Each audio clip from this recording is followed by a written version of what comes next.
इंसानों के बीच एक अहम रिश्ता होता है बच्चों का अपने माँ बाप के साथ। माँ बाप हर हाल में अपने बच्चों को कामयाब होता देखना चाहते हैं।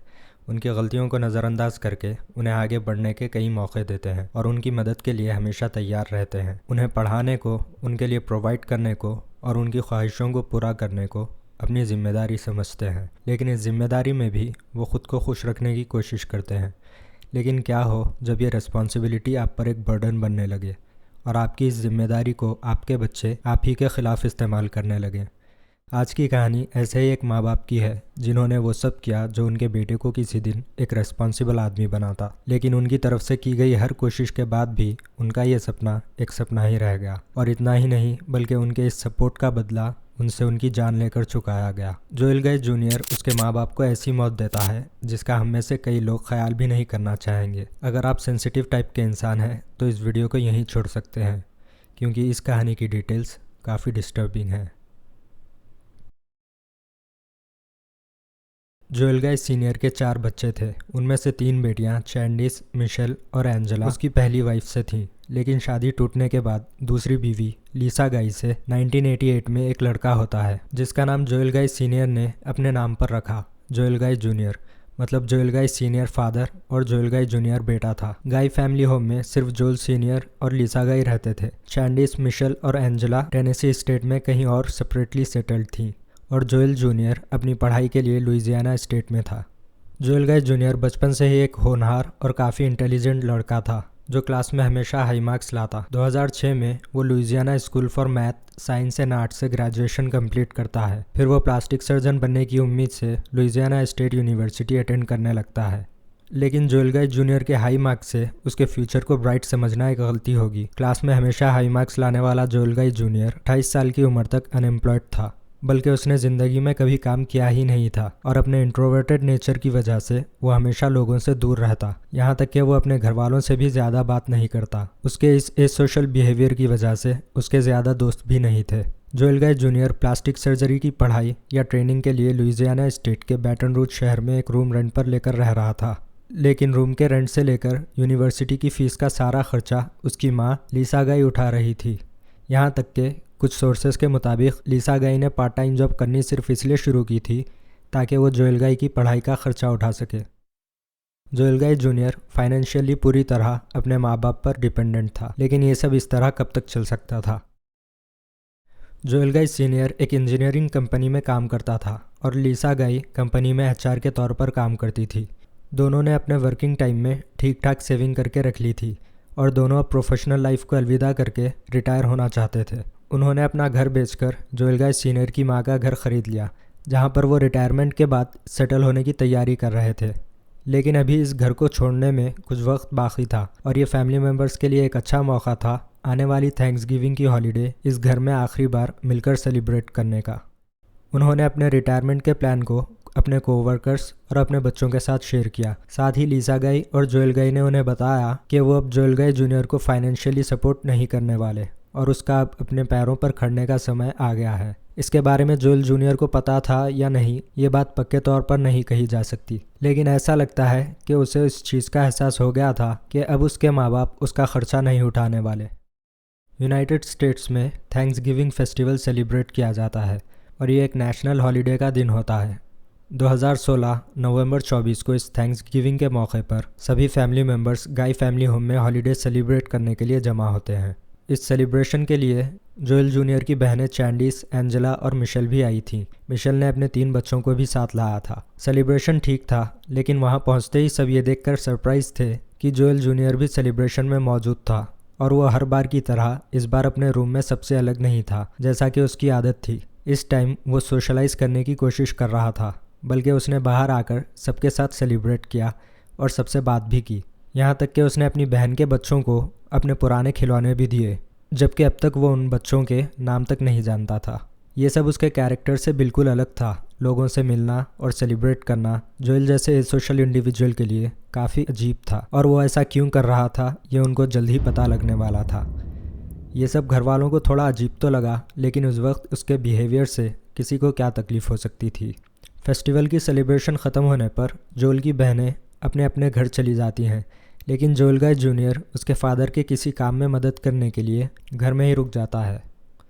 थैंक्सगिविंग थर्सडे के दिन मनाया जाता है, महीने के चौथे थर्सडे को, और अगले दिन यानी फ्राइडे को जोएल सीनियर की बहन रेने चार्ल्स ने जोएल से फ़ोन पर बात की।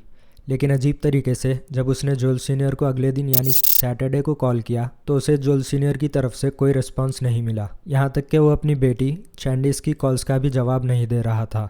ये स्पेशली अजीब था क्योंकि 27 नवंबर यानी संडे को चैंडिस का बर्थडे था और जोएल कभी उसे विश करना नहीं भूलता था, लेकिन इस वक्त उसका कोई पता नहीं था।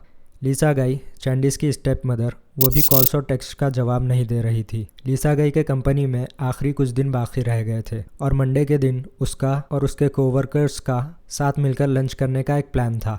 लेकिन लिसा, जो अपने काम में बहुत पंक्चुअल थी, मंडे के दिन काम पर नहीं आती। लिसा की सुपरवाइज़र जेनिफर वाइटेड लिसा को कॉल करती है, लेकिन उसका कोई जवाब नहीं आता। सुबह के 7:15 बज रहे थे और लिसा हमेशा 7 बजे काम पर आ जाती थी।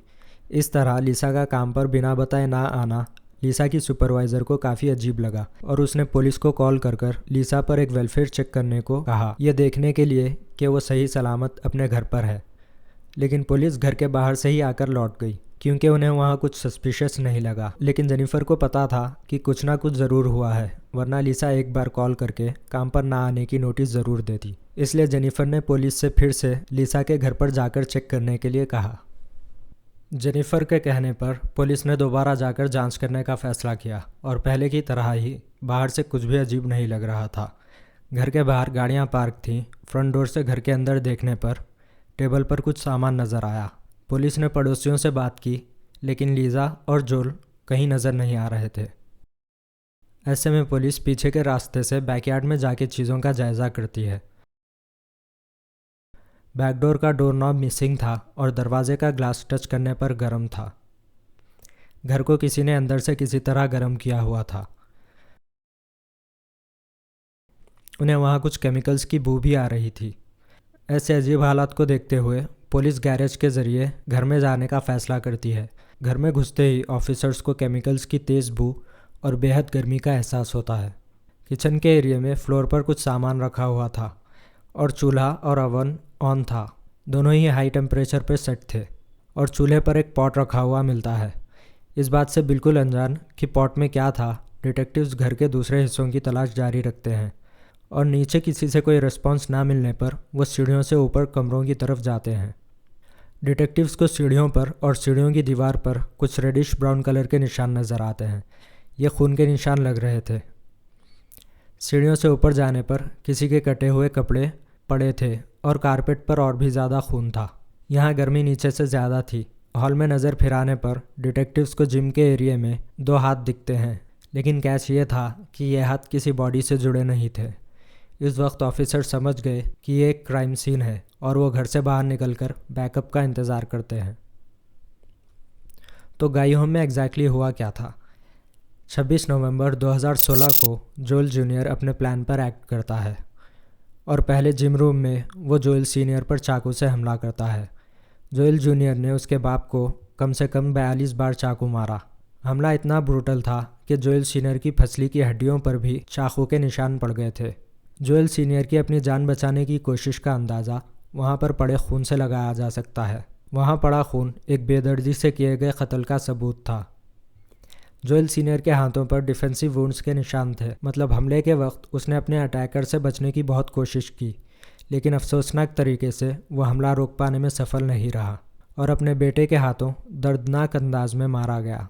जोएल सीनियर को मारने के बाद जोएल गाई जूनियर ने उसके जिस्म से हाथ और पैर काटकर अलग कर दिए, लेकिन अभी उसका प्लान कंप्लीट नहीं हुआ था और वो घात लगाकर लिसा के इंतज़ार में बैठा था।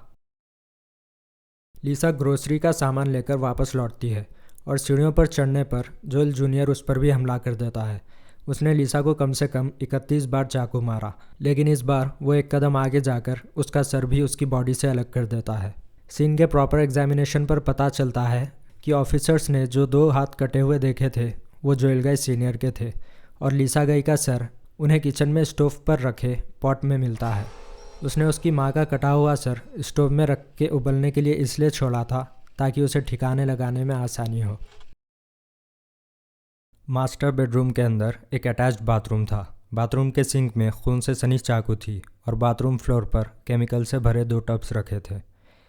इन टब्स में जोएल सीनियर और लीसा गाई के जिस्म के कटे हुए हिस्से एसिडिक केमिकल में पड़े घुल रहे थे।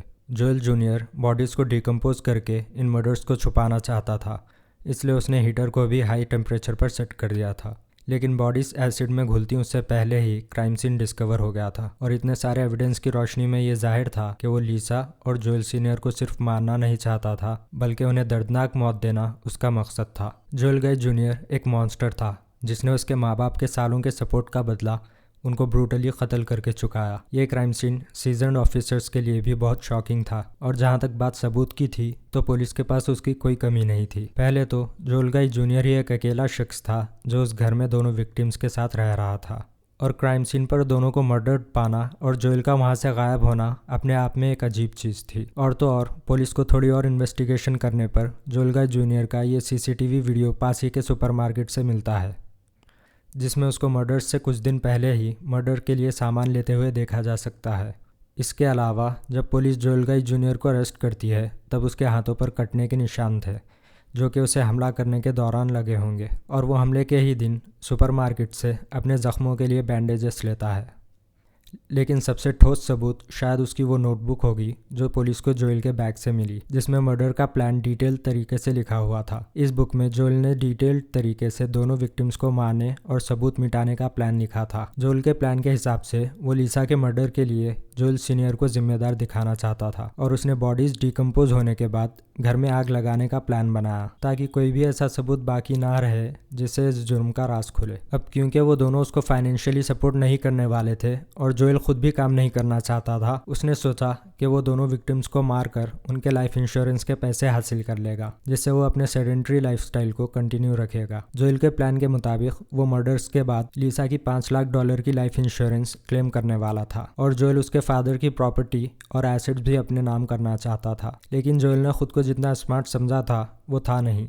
उसने जो मर्डर प्लान बनाया था वो उसको ठीक से फॉलो नहीं कर पाया और उसका प्लान आखिर में बुरी तरह नाकाम हुआ। पुलिस ने जोएल गाई जूनियर को 29 नवंबर के दिन अरेस्ट कर लिया और अरेस्ट करने के लगभग 4 साल बाद 2020 में जोएल का ट्रायल शुरू होता है। कोर्ट में जोएल गाई के डिफेंस में उसके लॉयर्स ने सिर्फ इतना कहा कि जोएल गाई ये मर्डर्स नहीं कर सकता क्योंकि फैमिली के मुताबिक वो थैंक्सगिविंग के टाइम पर आउटगोइंग और हैप्पी था। लेकिन साफ तौर पर उसने आउटगोइंग और खुश होने का नाटक सिर्फ इसलिए किया ताकि मर्डर्स के बाद कोई उस पर शक ना कर सके और डिफेंस के पास सिर्फ ये एक ही पॉइंट था। इसलिए 4 दिन के ट्रायल के बाद इतने सारे सबूतों की रोशनी में जोएल गाई जूनियर उसके माँ बाप के मर्डर्स के लिए गिल्टी पाया जाता है और जज उसे 2 लाइफ सेंटेंसेस की सज़ा देता है। मतलब जोएल गाई जूनियर अब कभी जेल से ज़िंदा वापस नहीं आने वाला।